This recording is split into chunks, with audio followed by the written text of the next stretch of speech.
So you lost by 9 wickets. That must hurt. Yeah, we didn't have a great day at the office. You know, we had all our plans worked out, but in the end we just didn't execute them. The other teams seem to make better use of the conditions. Yeah, obviously we looked at the conditions and assessed the conditions, but, you know, in these conditions you've really got to execute your plans, and we just didn't execute them. What did the pitch look like? Well, it looked sort of brownish with some grass on it. So a good pitch? Well, no, because we lost. What was the message going into the dressing room? I just told the boys to play with freedom and express themselves, and they did try to express themselves, but in the end, I just don't think we managed to express ourselves. And what were you trying to express? Being good at cricket.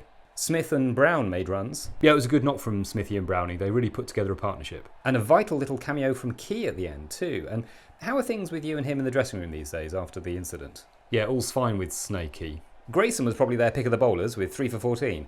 He was bowling rockets, wasn't he? Yeah, which seemed a bit unfair because we were expecting balls. What did you think of your score at the halfway stage? I thought in these conditions it was probably about a par score at the halfway stage. You know, something around par, something approaching par. And what do you call your father? Par. And yet the other team knocked off the runs with overs to spare. Yeah, they were clinical out there, verging on medical, practically scientific. What was your message to the bowlers? We just had to get the ball in the right areas. So what happened? The ball ended up in the wrong areas. And why's that? We just didn't execute. Particularly in the power play. There was a real lack of execution. The fielding seemed sloppy. You know, we do all the drills, but in the end you've got to execute. And of course your substitute fielder dropped a catch and missed a run out. What are you going to do about that? We're going to execute him.